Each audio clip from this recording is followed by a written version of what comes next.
सगळ्या पत्रकार बांधवांना नमस्कार। आज आपण छत्रपती शिवरायांच्या रायगडावरती दर्शन घेतलं, आशीर्वाद घेतला। कंपाळी माती रायगडाची माथ्याला लावली आणि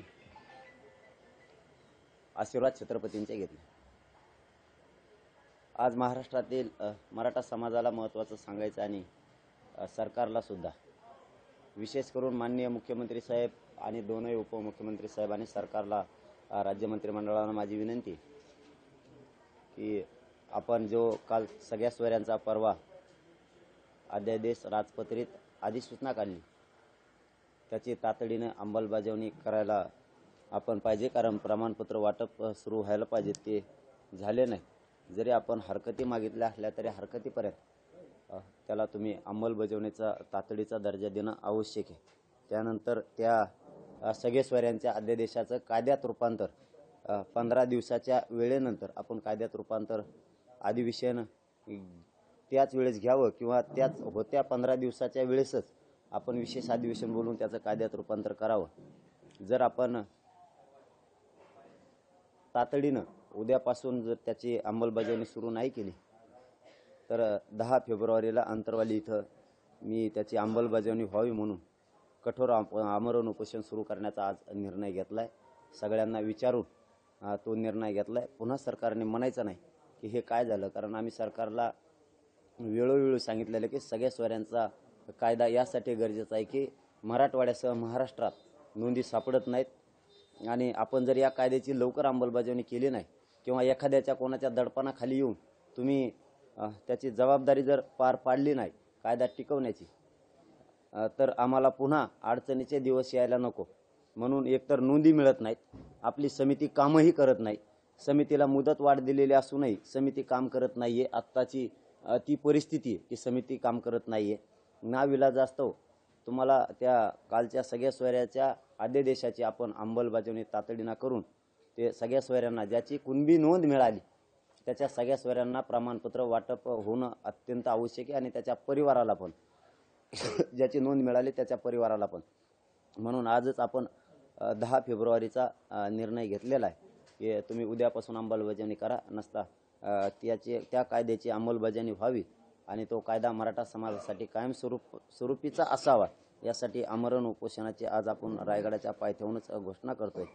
आपण दुसरी गोष्ट अशी की तिसरी गोष्ट अशी, या 2 अंमलबजावणी, तिसरं आमरण उपोषण आणि चौथा की आपण ज्या केसेस मागे घ्यायचं अंतरवालीसह महाराष्ट्रातलं ठरवलंय, आणखीनही 4 दिवस उलटून गेले तरीही झालेलं नाही, कारण तुम्ही तिथं तातडीनं तात्काळ शब्द वापरलेला आहे। तात्काळ याचा नेमका अर्थ काय, कारण तुमचे वेगळे वेगळे सरकारच्या माध्यमातून स्टेटमेंट येतात, त्यामुळं आम्हाला नेमकी तुमची भूमिका काय ही कळत नाहीये। म्हणून त्याही तुम्ही 10 फेब्रुवारीच्या आत मागे घ्याव्यात सगळ्या, नसता आमरण उपोषण त्यासाठी सुरू राहणार आहे। चौथा मुद्दा आहे की हैदराबादचं जे गॅजेट आहे ते आणखीनही समितीनं 4 दिवस झाले तरी स्वीकारलेलं नाही। हैदराबादचं गॅजेट आपण स्वीकारू असं सांगितलेलं आहे, कारण मी आज जी माहिती घेतली दिवसभरात रायगड चढताना जिथं जिथं रेंज येईन तिथं तर ह्या गोष्टी झालेल्या नाहीत। आणि प्रमाणपत्रसुद्धा जे सगळे सोयऱ्यांच्या बाबतचा कायद्याची तुम्ही मला सांगितलं होतं तिथं की त्याची प्रक्रिया लगेच सुरू होणार आहे, त्याची अर्ज दाखल झालेले असतानाही प्रक्रिया सुरू झालेली नाही। मी आत्तापर्यंत माहिती घेतलेली, आत्तापर्यंत म्हणजे 5:30 वाजेपर्यंत आत्ता त्याचे नुसते अर्ज स्वीकारलेत, त्याचं पुढं काही होत नाही। त्यामुळं चौथा मुद्दा सांगतो की हैदराबादचं गॅजेट आपण हे आणखीन 1884चं स्वीकारलेलं नाही समितीनं, ते तातडीनं स्वीकारून त्याला शासकीय नोंदीचा दर्जा दिला पाहिजे। बॉम्बे गव्हर्नमेंटचं आपण गॅजेट स्वीकारलेलं नाही, 1884ची जनगणनाही आपण ती स्वीकारावी, कारण शिंदे समितीकडे देणं ते अत्यंत आवश्यक आहे। 1902चं गॅजेट किंवा जो दस्तऐवज आहे तोही आपण घ्यायला पाहिजे, तोही घेतला नाही। हे 4 मुद्दे महत्त्वाचे आहेत। ओबीसी आयोगाचा अहवाल जाणं गरजेचं आहे।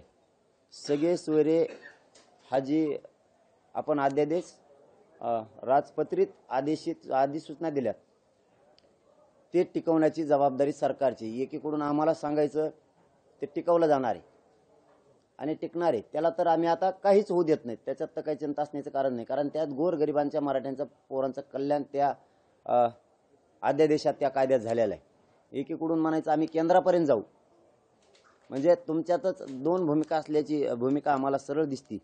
त्यामुळे सगळ्या सोयऱ्यांचा अध्यादेश हा सगळ्यांनी मिळून काढलेला आहे, त्याच्या सह्याचं पत्रसुद्धा आमच्याकडे, तेही आम्ही 10 तारखेला मीडियाच्या बांधवाकडे देणार आहे। कारण तुम्ही एकीकडूनच सगळ्यांनी मिळून सगळे सोयऱ्यांचा अध्यादेश काढायचा आणि दुसरीकडून म्हणायचं आम्ही केंद्रापर्यंत सुद्धा जाऊ। एकीकडून ओबीसीला असं बोलायचं आणि दुसरीकडून असं बोलायचं। फक्त याचबरोबर माझं मराठा समाजाला आता एक 7वं आव्हान आहे, हे 6 मुद्दे याच्यासाठी 10 तारखेला आमरण उपोषण सुरू होणार आहे। कारण राज्यातला एकही मराठा आरक्षणापासून वंचित नाही राहिला पाहिजे, याच्यासाठी हे आमरण उपोषण 10 फेब्रुवारीला पुन्हा सुरू होणार आहे। सरकारच्या हातात आणखीनही 10 दिवस आहेत, त्यांनी ती अंमलबजावणी करावी। 15 दिवसाचा त्यांचा वेळ आहे, तो पूर्ण होतोय 9 तारखेलाच। त्याच्यामुळं 10 तारखेला आम्ही आणखीनही गडबड करत नाहीत, पण आम्ही मराठा समाजाच्या फायद्याच्या पुढे दुसरं सहन करू शकत नाही। म्हणून सरकारला आणि मराठा समाजाला विनंती आहे की ज्यांच्या ज्यांच्या नोंदी सापडल्यात त्यांनी तातडीनं त्यांच्या परिवारातले जे नातलग येते त्यांचे अर्ज दाखल करा। अर्ज दाखल केल्याशिवाय तुम्हाला प्रमाणपत्र मिळणार नाही। सगळ्यांनी प्रमाणपत्र काढून घ्या। सगळ्या सोयऱ्यांच्या कायद्याची अंमलबजावणी करण्याबाबत मी खंबीर आहे, त्याची मराठा समाजाला काळजी करण्याची आवश्यकता नाही। मराठा समाजातल्या घराघरातल्या मराठ्यांना मराठवाड्याचं आरक्षण मिळाल्याशिवाय मी एक पाऊलही मागे सरकणार नाही। तुम्हाला मागेही शब्द दिला होता, आत्ताही दिला। मी आंदोलन कसल्या स्वरूपाचं ते थांबवलेलं नाही आणि थांबवणार सुद्धा नाही।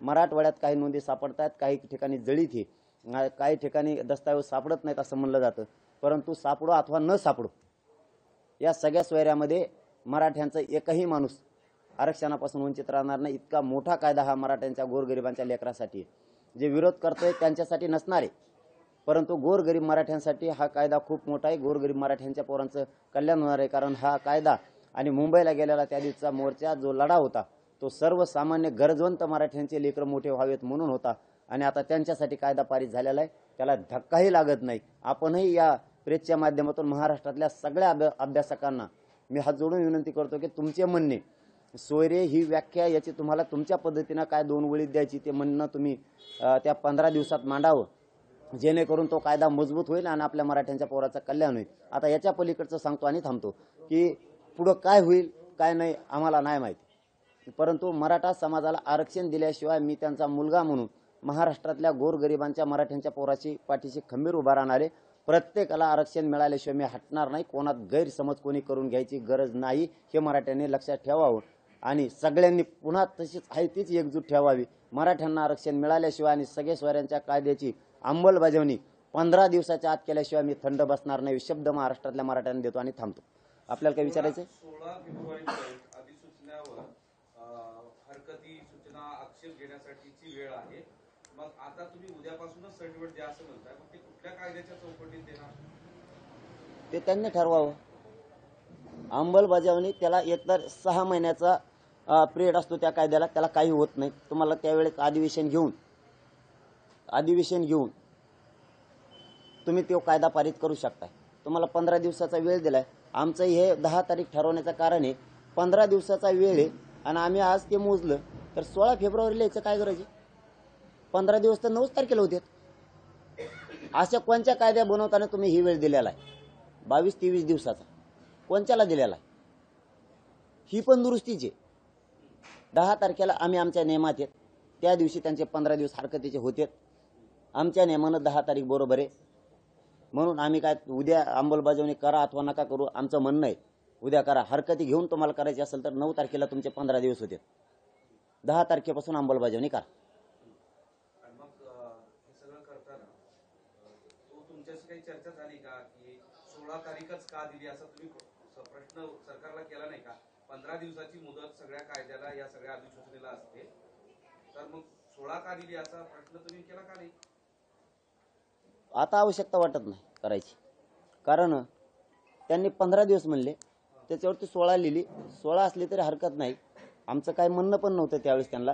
पण यांचे जे स्टेटमेंट 2 यायला लागले, एक जण मुंबई दिल्लीपर्यंत जाणार, अर्ध्यांची भूमिका मराठ्यांच्या बाजूनं, कायदा बनवला त्याच्यात कायद्याबद्दलची कसलीच शंका नाही आमच्या मनात।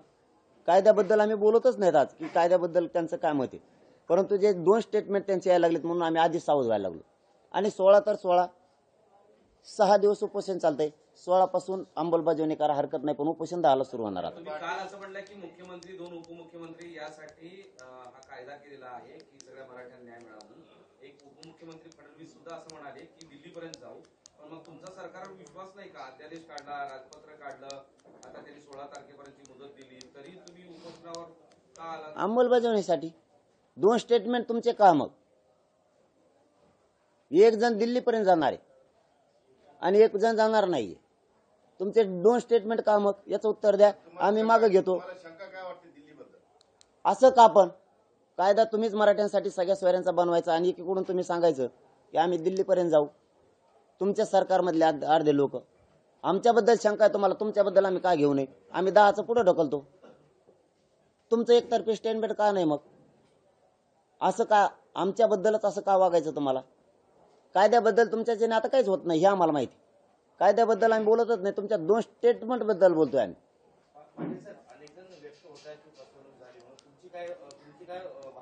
ती फसवणूक झाली त्यांची, बरोबर आहे, त्यांचं काय चूक नाही, त्यांना काही मिळालंच नाही. गोरगरिबांची फसवणूक नाही झाली, त्यांची फसवणूक झाली. त्यांना काही मिळालं नसेल, पद मिळालं नसेल, पैसे मिळाले नसते, त्यांची फसवणूकच झाली असेल. कायद्यात फसवणूक ती नाही, मी स्टेटमेंट बद्दल बोलतोय. 2 स्टेटमेंट आहे त्यांची याबाबत.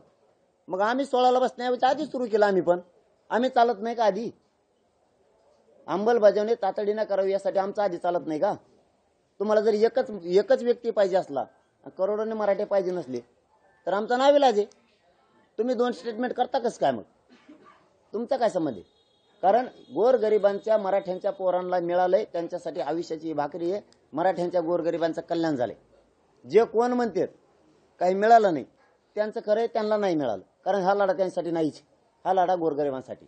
पाटील 9 तारखेला अध्यादेश काढल्यानंतर त्याचं कायद्यात रूपांतर झाल्यावर अंमलबजावणीचा विषय असतो. आधीच अंमलबजावणी कशी होईल? त्याला अधिवेशन घ्यावं लागेल, अधिवेशनामध्ये कायदा मंजूर करावा लागेल अध्यादेशाचा, त्यानंतर अंमलबजावणी. आम्ही पण तेच म्हणतो ना. आमचा म्हणण्याचा उद्देश पुन्हा एकदा तुम्हाला सांगतो, आम्ही 16 पर्यंत काही बोलणार पण नव्हतो. तुमच्या 2 स्टेटमेंट काय यायला लागले? अंमलबजावणी कायदा अधिवेशनात पारित झाल्याच्या नंतरच, कारण त्याला विधानसभेत घ्यावंच लागतंय, त्याशिवाय तो कायदा पारित होत नाही. कुठलं एखादं लायसन जरी काढायचं असलं साध्या दुकानाचं, तरी पण त्याची अधिसूचना अगोदर काढायला लागते, नंतरच लायसन दिलं जातं. इथपर्यंत आमची समज आहे ना. आमची समज नाही असं नाही. तुम्ही आम्हाला आडमुठ्या भूमिकात शब्द वापरायला लागलात, म्हणून आमचं नाव विलायचं 10 फेब्रुवारीचं. तुम्ही एकीकडून तुम्हीच कायदा बनवणार आणि तुम्हीच म्हणणार केंद्रापर्यंत जाऊ. म्हणजे काय? तेच सिद्ध करण्यासाठी 10 फेब्रुवारीला आमरण उपोषण सुरू होणार.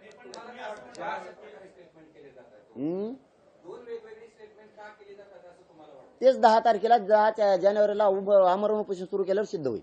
नाही, पण वाशीमध्ये जेव्हा सगळी चर्चा झाली, शिष्टमंडळ तुमची सगळ्यांची, त्यावेळेस हे सगळे मुद्दे तुम्ही मांडले नाहीत का? हो. मग त्यावेळेस काय म्हणले सरकार? कायदा खूप चाफून बनविलाय. 15 दिवस त्याच्यावरचे तज्ञ झुंजत होते, याला काहीच होत नाही. आणि आमचेही तज्ञांनी त्याच्यावरती 3 वाजेपर्यंत रात्रभर अभ्यास केलेला आहे. एका शब्दाचा किस पाडलेला आहे त्यांनी सुद्धा. आपण सुद्धा स्वतः साक्षीदार आहेत. जरी आज पत्रकार बंधू म्हणून तुम्ही असला, तरी प्रत्यक्षात तुम्ही सगळे तिथं बघायला होतात की किती भयानक ते आपल्या बी अभ्यासकांनी त्याच्यावर अभ्यास केला. त्या कायद्याबद्दल शंका नाही. मी पुन्हा सांगतो, तो कायदा आता पुरे एकवटले एकीकडं, तरी तो कायद्याला कोणीच काही करू शकत नाही. पण तुमचे 2 स्टेटमेंट का?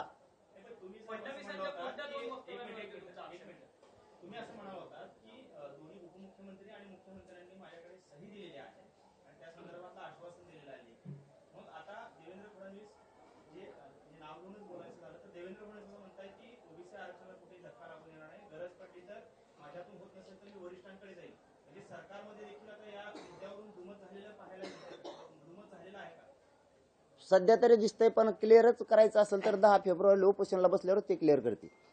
कारण हे बघा, आमचे लेकरं वाचवणं आमच्यासाठी गरजेचं आहे. आमरण उपोषण महत्वाचं नाहीये किंवा जीवाची कुठं बाजी लावणं आणि फिजी लावणं हे महत्वाचं नाहीये. समाजाच्या पोराचं हित कुठं हे आमच्यासाठी महत्वाचं आहे आणि त्याच्यासाठी आम्हाला शांततेचं हत्यार उपसणं गरजेचं आहे. त्यावर असं म्हणाले फडणवीस, असं म्हणाले की सरसकट काही दिलेलं नाही. म्हणूनच आमचं असं म्हणणं आहे आता की तुमचे 2 स्टेटमेंट येतात, त्याबद्दल आम्हाला सावध राहणं आहे. कायद्याबद्दल काही होत नाही. कायद्याबद्दलचा गैरसमज पसरण्याची कोणाला गरज नाही. मी मीडियाच्या माध्यमातून पुन्हा महाराष्ट्रातल्या मराठ्यांना सांगतो, जो सगळ्या सोयऱ्यांचा अध्यादेश झालाय त्याला कोणी काहीच करू शकत नाही.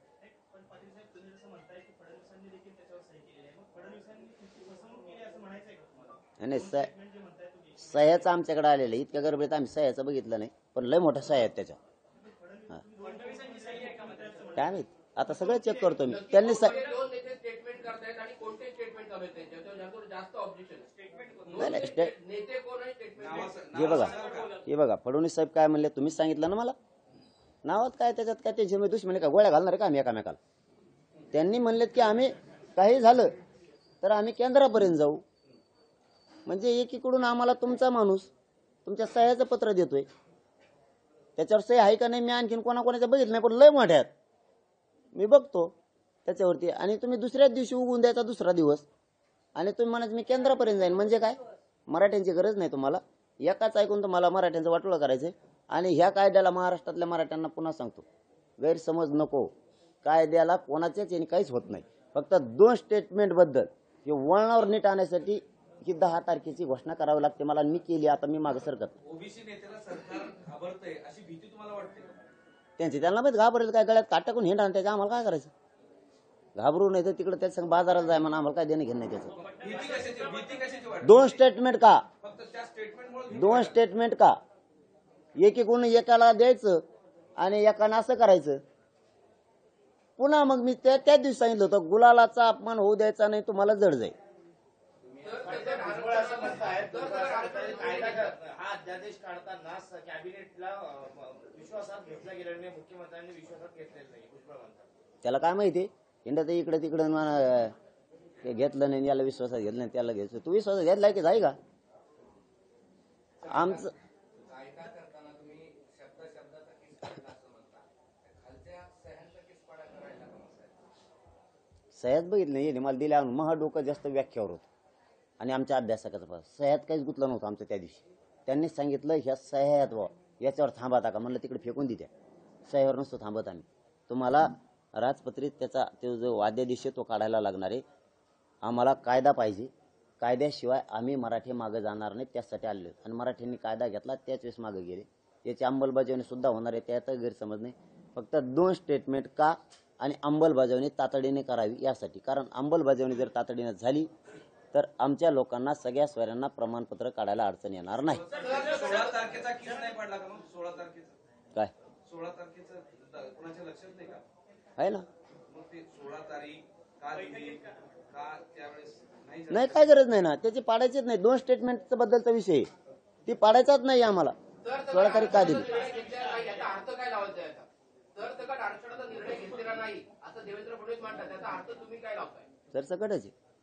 त्यांनी अर्थ लावत काय करत आम्ही ते काही म्हणू द्या ना, ते काही म्हणू द्या. याच्यामध्ये असं होतंय का की मुख्यमंत्र्यांना या सगळ्याचं श्रेय गेलेलं आहे आणि याबाबत विरोधी पक्षाच्या नेत्यांनी देखील हे मान्य केलेलं होतं. अगदी प्रकाश आंबेडकर देखील म्हणाले की मुख्यमंत्र्यांना हे हिरो ठरलेले आहेत आणि बाकीचे नेते हिरो ठरलेले आहेत. भाजपला मोठा फटका आहे आणि म्हणून आता भाजप पुन्हा एकदा हा डाव आखतंय का किंवा ह्या पद्धतीची चर्चा घडवून आणते का? नाही मग लय अवघड होईल, त्याचं डावून फावं टाकले ना मग लय अवघड होईल. आमचं म्हणणं आहे त्यांनी श्रेय घ्या बस का. मुख्यमंत्री म्हणतात दिल्लीकडे जात असतील तर ती आपली भूमिका काय असेल? त्यांची जाऊ दे ना कुठं जायचं त्यांना, त्यांची भूमिका कुठपर्यंत बी गेली. ह्या कायद्याला काहीच होत नाही, हे फायनल आहे. कारण याच्यावरती मोठमोठे घटना तज्ज्ञ बोललेत या कायद्यावरती, याला काहीच होत नाही.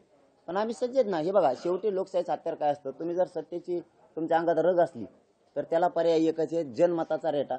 जनता आम्ही सावध आहेत, आम्हाला लोकशाहीने अधिकार दिला, आम्ही आंदोलनातून मिळविणार, पण याला धक्काही लागू देणार नाहीत. अंमलबजावणी करण्यासाठीच हे संघर्ष आहे, 2 स्टेटमेंटसाठी, कायद्यासाठी नाही. कायदा फायनल झाला. शिंदे समितीवर पूर्वी तुम्ही फार खुश होता, आता काय झालं?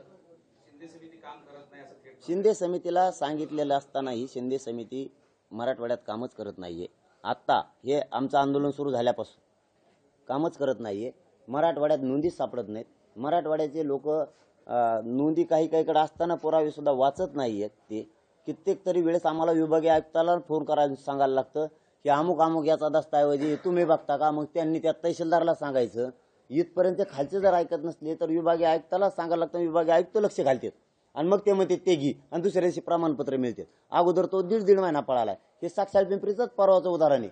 तिथल्या माणसाचं एका माणसाचं मला नावात आठवणा पण आडसूळ नाव आहे त्यांचं, तो काजी बहुतेक आडसूळे.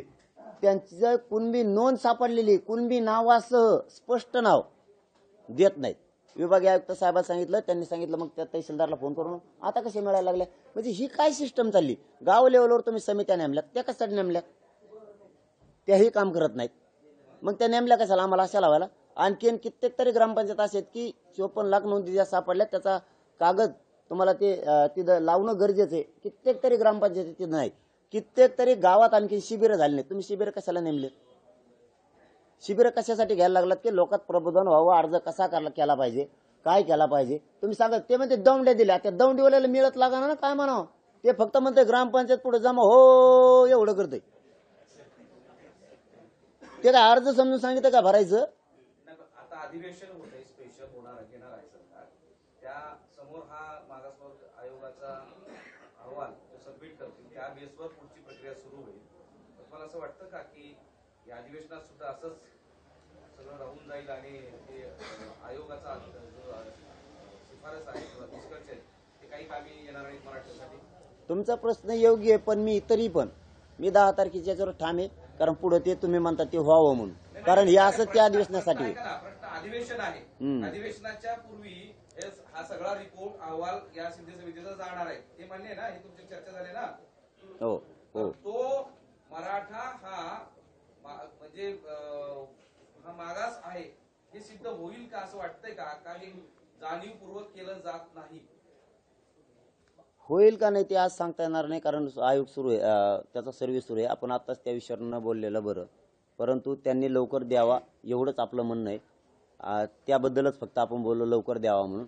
बाकीचं स्टेटमेंट आपण करू नये, कारण सर्व्हिस सुरू आहे म्हणून मी करणार नाही. परंतु आमच्याबद्दल या अधिवेशनात तरी त्यांनी घ्यावं. मागच्या अधिवेशनात घेतलं नव्हतं नागपूरच्या, म्हणून आम्ही आधीच सावध आहेत की हे जो सगळ्या स्वाऱ्यांचा कायदा बनवलाय याचा कायद्यात रूपांतर करण्यासाठी तुम्हाला विशेष अधिवेशन बोलून हे प्रस्ताव तिथं मागून घ्यावा लागणार आहे. तिन्ही कायदेमंडळात तुम्हाला तो मंजुरीसाठी पाठवावा लागणार आहे. तर त्याची अंमलबजावणी लवकर होईल. आम्ही जर असेच गाफील राहिलो, हे जर 5-5 स्टेटमेंट करीत राहिले तर आमच्या पोरांचा वाटोळा आम्हाला होऊ द्यायचा नाही. आम्ही गाफील नाही येत म्हणून 10 तारखेपासून आमरण उपोषण सुरू. तुम्ही तातडीनं त्याची अंमलबजावणी करावी, सावध येत म्हणून. आणि 2 स्टेटमेंटसाठी मुख्यमंत्र्यांनी दसरा मेळाव्यामध्ये शपथ घेतली की मराठा समाजाला मी आरक्षण मिळवून देईल, आणि तुमच्या अध्यादेशानंतर त्यांनी सांगितलं की माझा आता शपथ सुटलेली आणि मी मराठा समाजाला आरक्षण दिले. मग आता हा संपूर्ण अध्यादेश जो आहे तो कायद्याच्या पेच प्रसंगात अडकणार आहे. मग त्यांची शपथ पूर्ण झाली आहे का मुख्यमंत्री? तुम्हाला कोण म्हणलं शपथ सुटली म्हणून? ते म्हणले तिथे भर भाषणात बोलले नाही, म्हणले मी नाही ऐकलं. माध्यमांच्या बाईटमध्ये बोलले. शपथ सुटली कशी म्हणते? बोलले ते तुमचा सकाळी प्रश्न हुकला होता, तुम्ही तिसरीच काढी लावून दिली सकाळी. सकाळी ते माध्यमांशी बोललेले 2दा. नाही, मी बघितल्याशिवाय नाही या प्रश्नावर उत्तर देत. आता दिलं असतं मी, पण नाही दिलं. सकाळी हुकलं होतं, मी वाचा बोलायला लागलो होतो. ते कोणाचं नाव सांगितलं तर मी विरोधात याचिका करता गेला, आणि ते याच्या आमच्या बाजूने माणूस होता, ते आमच्या बाजूने गेलेलं ते माणूस होतं. मी उलट सांगितलं, मी खपाखपाच भिडून त्याच्यावर. त्यामुळे आता विचार करून सांगतो. धन्यवाद. चला. अंतरवालीच्या गुन्ह्याबाबत पहिल्या उपोषण, दुसऱ्या उपोषण, दौरे या कालच्या आंदोलनापर्यंत टोलवाटोलवी होते असं वाटतं. हो, म्हणून त्याच्याबद्दल तुमचं काय? म्हणून त्या कामाला जरी 16 तारखेला अंमलबजावणीचा वेळ असला म्हणणं मांडण्याचा, तरीही त्या केसेससाठी आमरण उपोषण आम्हाला 10 तारखेचं करणं गरजेचं आहे. एकाचं स्टेटमेंट त्याच्यातही वेगळं आहे आणि एकाचं दुसऱ्याचं वेगळंच. आम्हाला त्याच्यातून आता पारदर्शक पाहिजे. नेमकं तुमचं याच्याबद्दल म्हणणं काय? काही वेळ मर्यादा सांगितली होती का की या काळापर्यंत हे गुन्हे मागे घेतले जातील? काय त्यांनी काय सांगितलं होतं ते?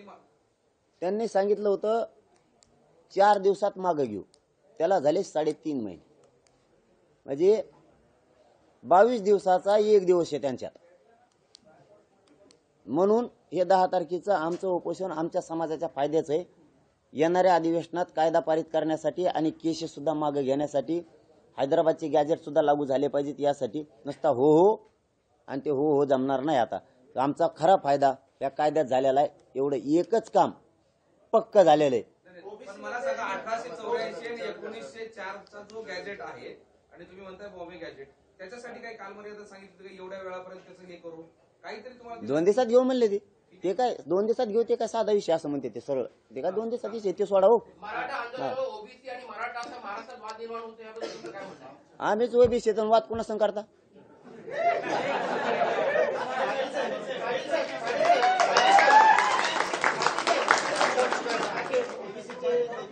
त्यांनी असं म्हटलंय की तुम्ही सुप्रीम कोर्टाच्या आदेशाचं उल्लंघन केलं, त्यामुळे तुमची आणि त्यांची म्हणजे आपली भेट आता सुप्रीम कोर्टात होईल. कसं बघताय हे स्टेटमेंट? कोण आहे? लक्ष्मण हाके, ओबीसीचे नेते. जाऊन तिकडे बघू म्हणा जावं तर. पाटील साहेब, माझा प्रश्न असा आहे की या सरकारचं हे अधिवेशन शेवटचं ठरणार आहे, तर त्यानंतर नवीन निवडणुका लागतील. तुम्हाला अशी भीती वाटते का की अध्यादेश केला त्याचं कायद्यात रूपांतर राहिलंय, बाकी इतर सगळ्या मागण्या राहिल्या, तर हे शेवटचं अधिवेशन त्यासाठी सरकारवर दबाव निर्माण करण्यासाठी तुम्ही पुन्हा उपोषणावर बसताय? कारण हे अधिवेशन संपलं तर बाकी तुमच्या मागणीला काही अर्थ राहणार नाही, दबाव निर्माण करण्यासाठी नाही हे उपोषण करत मी, आणि भीती वाटते म्हणून पण नाही. अंमलबजावणी होऊन गोरगरीब मराठ्यांना ज्यांना नोंदी मिळाल्या नाहीत त्यांना प्रमाणपत्र जावेत म्हणून हे आमरण उपोषण आहे. अंमलबजावणी तातडीनं करावीत म्हणून आहे, बाकी काही नाही. 2-2 स्टेटमेंट येतात, केसेस बद्दल येतात म्हणून आहे. चला, धन्यवाद.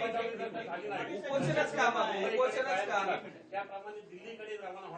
नाही इतका लांब काय जायचं, कारण ह्यो महाराष्ट्र राज्याच्या अधिकारातला ओबीसी आरक्षणातला विषय, त्यामुळे केंद्राच्या अधिकारातला हा विषयच नाहीये. तिकडे जाऊन काहीच उपयोग होणार नाही. मला सांगा, 2 उपोषण 7 तारखेला काही बैठक वगैरे ठरली का?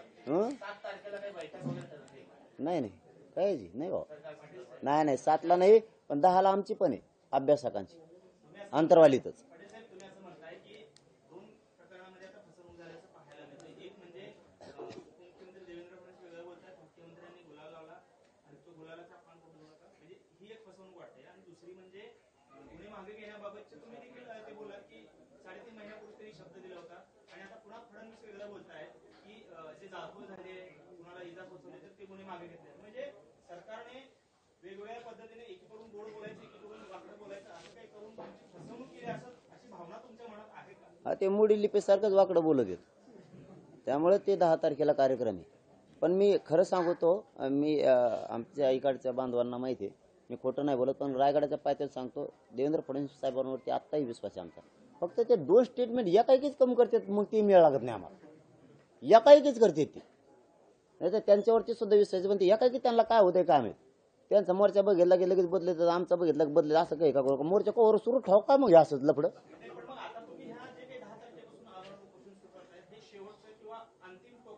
हा हे शेवटचं आता हे शेवटचं अंमलबजावणी त्या कायद्याची करण्यासाठी, कायदा बनलाय त्याचं कायद्यात रूपांतर करण्यासाठी हे शेवटचं उपोषण आहे.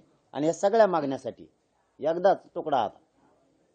2 उपोषणानंतर तुम्ही मुंबईकडे गेला, तसं उपोषणाऐवजी दुसरा काही आंदोलनाचा मार्ग नाही का? नाही, काय गरज नाही. मराठी काय चीज है, सबके ध्यान में आया भाई आप. आता डबल बंबई को जाने की जरूरत नहीं. तुम देखत मजा कशी आती यार, हिंदी सुधरून घेणार आहे मी. मागच्या आंदोलनाच्या वेळेस असं म्हणाले होते की तुम्ही उपोषण अंतरवालीमध्ये करणार आणि प्रत्येकाला गावागावामध्ये उपोषण करायला सांगितलं होतं किंवा आंदोलन करायला सांगितलं होतं, गावबंदी करायला सांगितलं वगैरे वगैरे वगैरे वगैरे. तोच सिद्धांत, तेच नियम आता या उपोषणापासून सुरू असतील का? फक्त तुम्ही करा त्याच्याबद्दल. या वेळेस आंदोलनाचे 5 टप्पे असणार, ते तुम्हाला आताच नाही सांगणार मी. 9 तारखेच्या 8 तारखेच्या प्रेसमध्ये सांगणार, पण टप्पे 7 असणार आहेत. हो, आणि 7ही टप्पे सरकारला घेरणारेच असणार आहेत. तुमच्या आंदोलनात टप्प्याला फार महत्व असतं. हो, कारण मी या आंदोलनात सुद्धा टप्पे टाकले होते. कोण गळाले की लगेच माघारी घरी गेले की दुसरे तिथे येऊन बसणार. तुमचा कसा नोकर वर्ग येऊन बसतो तसं, सकाळी 1 संध्याकाळी 1.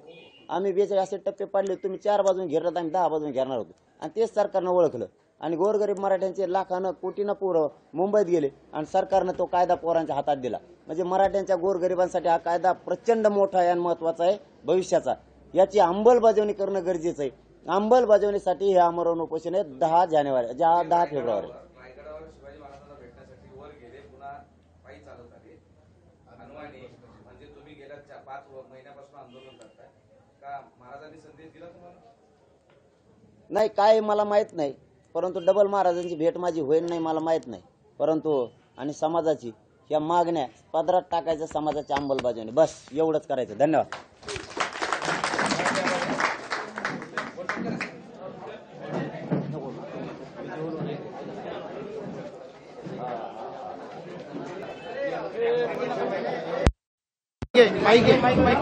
माइक पकड़.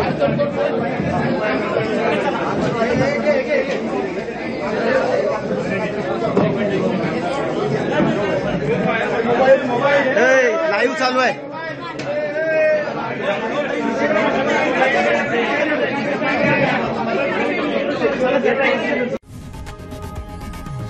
लोकशाही मराठी ऐका, पहा, जागरूक रहा.